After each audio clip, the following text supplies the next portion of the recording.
parcă mai ieri. Scurtă viață au avut acei ce în luptă au căzut. Anii trec în goană ca și norii călători, iar odată cu ei descresc rândurile eliberatorilor noștri. Zi cu zi, viața pășește înainte, însă faptele de eroism ale părinților și bunieilor noștri să nu le dăm nici când uitării, că au fost luați la luptă, fără nicio vină, neștiind că acasă ei n-au să mai vină. Bucovină, plai cu flori, unde sunt tăi piciori? Unde ei au poposit? Că acasă n-au venit. I-a plâns mama, i-a plâns tata, i-a plâns soața, i-a plâns vatra. Au plâns copiii prin grădină, că nici când n-au să mai vină. Împușcați fiind de dușmani, pe căpătâi de bolovani, nimeni ochii nu le-a închis, nici la cap nu le-a mai plâns, nimeni nu i-a mângâiat și nici apă nu le-a dat. Ploile i-au scăldat, vânturile i-au uscat, îngropați în gropi comune, ca să nu rămână urme. Afanas Vasile, Alexandroaie Ion, Amurțitu Nicolae, Andrieș Alexei, Andrieș Luca, Arcan Vladimir, Baban Ilie, Banar Ion Roman. Banar Ion Timofei, Banan Toader, Berce Anton, Bezușca Ion, Bidașcu Vasile, Bilic Simeon, Budean Serafim, Calancea Gabriel, Calante Serafim, Cart Grigore. Captar Nestor, Captar Serafim, Captar Vasile Andrei, Captar Vasile Toader, Captar Vladimir, Cârștea Dumitru, Cârștea Iosif, Cârștea Ștefan, Cârștea Timofei, Cârștea Vasile. Cebotar Dumitru, Cebotar Vasile, Chireac Vasile, Chireac Vasile Grigore, Chireac Vladimir, Codița Andrei, Codița Dumitru, Corețchi Grigore, Corețchi Ion, Corețchi Vladimir. Coșcodan Nicolae, Clodnițchi Vasile, Cracan Alexei, Coșnir Vasile, Dogolici Gheorghe, Dogolici Ion, Dogolici Vladimir, Derenevski Mihail, Druc Ion, Gaisan Nicolae. Garabagiu Ion, Garabagiu Vasile, Gheba Gheorghi, Gheba Grigorei, Gheba Iosif, Gheba Pentelei, Gheba Toader, Gheba Andrei, Gogonel Ion. Gogonel Vladimir, Gortopan Gheorghi, Gorea Mihail, Gorea Vladimir Grigore, Gorea Serafim, Govornean Gheorghi, Govornean Nicolai, Grigoraș Ion, Grigoraș Matei, Lupoi Dumitru. Lupoi Ion, Lupoi Petru, Lupoi Serafim, Lupoi Simeon, Lupoi Vladimir, Lupu Dumitru, Muntean Ion Gabriel, Muntean Ion Toader, Muntean Andrei.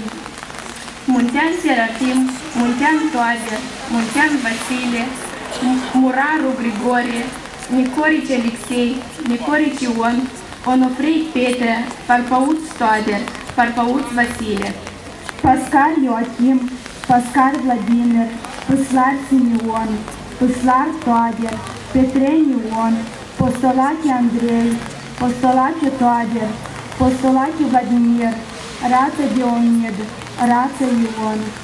Rață Pentelei, Rață Toader, Reus Grigori, Reus Vasile, Roșca Vasile, Roșu Toader, Rotar Pavel, Rotar Vasile, Rotar Vladimir, Rusnac Vasile. Rusu Eustachie, Rusu Nicolae, Sajin Mihail, Sauca Dumitru, Sauca Petre, Sârbu Vladimir, Scorocârja Simeon, Scorocârja Vasile Ion, Scorocârja Vasile Timofei, Sucevan Anton. Sucevan Gheorghe, Sucevan Iacov, Sucevan Vladimir Pavel, Sucevan Vladimir Petre, Tozlovan Mihail, Hmel Vasile, Ungureanu Vasile, Valcanescu Ion, Vanjeba Iosif, Vacaraș Mihai. Vataman Pavel, Bataman Prohor, Bataman Vladimir, Zamfir Iosif, Zamfir Toader. Sub o salcie plecată, o măicuță îndurerată, o cunună împletea și cu lacrimi o uda. Și cu voce rugătoare către salcie grăia: nu te supăra, drăguță, că îți rupa ta crânguță. Cunună ce o împletesc și cu lacrimi o stropesc. Cu ea eu mă voi duce la mormântul fără cruce. Fiul meu e îngropat hăt departe de-al lui sat, pe un câmp de mărăcime, împușcat de oști păgâne. Numai Domnul a văzut la pământ cum a căzut, cum el greu se chinuia, pe măicuța o strigat. Nimeni ochii nu i-a închis, nici la căpătâi i-a plâns, nimeni apă nu i-a dat și nici nu l-a mângâiat. La mormânt de voi ajunge, durerea eu îmi voi plânge, voi pune cunună și o floare și voi aprinde o lumânare. L-oi striga să iasă afară, că iarăși e primăvară. Pomii din nou au înflorit, iar el nu s-a mai trezit. Salcia ascultătoare, din frunză lin a fremătat și înțelegând a ei durere, și mai tare s-a plecat. Aceasta a fost tare de mult, ani în goană au trecut. Ei se duc și vor mai trece, eroii zac sub piatră rece. Ah, tu război blestemat, câtă lume ai înstrăinat, câtă durere ai adus, din răsărit până în apus. Doresc din suflet tuturor veteranilor Marelor Război pentru apărare patriei, tuturor bucovinenilor, sătenilor și dumneavoastră, mulți stimați oaspeți, multă sănătate și ani îndelungați de viață, bucurie, succese, pace și liniște pe pământ. Veșnică pomenire eroilor. Mulțumim! Creștinii astăzi am slujit în Sfânta Biserică și am spus așa o pildă. Cel care are să roage, nu contează de ziua care va fi. Cu cât mai mult trebuie să ne bucurim că am ajuns la această zi. Cel care are să roage pentru mama, pentru tata, el se poate ruga în biserică, se poate ruga în mijlocul drumului, se poate ruga în pat, în zi și noapte. Noi alegem că ieri, că azi, că mâine, că mâine, nu iubiți creștini. Un creștin bun se roagă pentru mamă, să-l pomenește, măcar că nu poate care sunt la cazul în câmpul de luptă. Și eu preotul totdeauna sunt datori. Și toți suntem iubiți creștini. Ori ești preot, nu ești preot, ești creștin bun, toți avem nevoie de mângâierea lui Dumnezeu. Hristos avem. Hristos avem. Hristos avem. Acum vom face rugăciunea să noi pomenim, iubiți creștini. Acestea sunt chipuri de piatră. Dar în inima noastră noi ne rugăm, că noi creștini ne rugăm pentru suflet. De ce și noi îi pomenim? Da, Doamne ajută. Dumnezeu nostru de unul iubiam și vecii vecelor.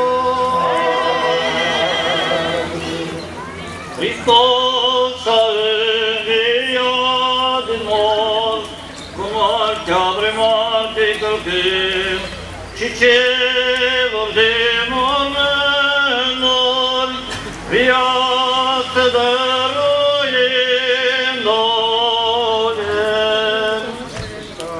Hristos a înviat din morți, cu moartea vremate călcând, și celor de mormânt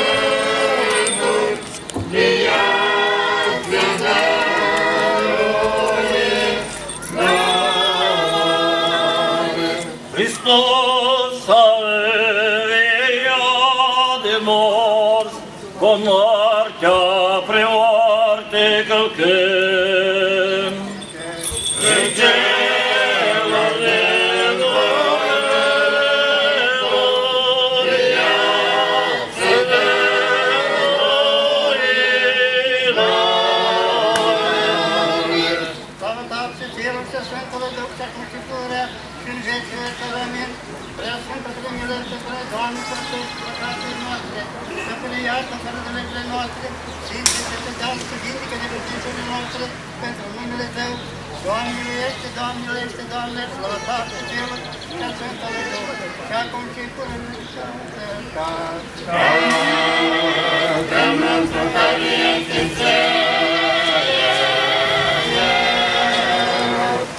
Întoarce se numele Tău de împărăția Ta, și în voia Ta precum în cer și pe pământ. Pâinea noastră cea de pururea de nouă iartă nouă greșalile noastre, precum și noi iertăm greșiților lor. Și nu ne duce pe noi în ispită, ci ne izbăvește de temnică. Că ești împărăție, putere, slava a Tatălui și a Fiului Sfântului, a Lui Curia și vecii vecelor.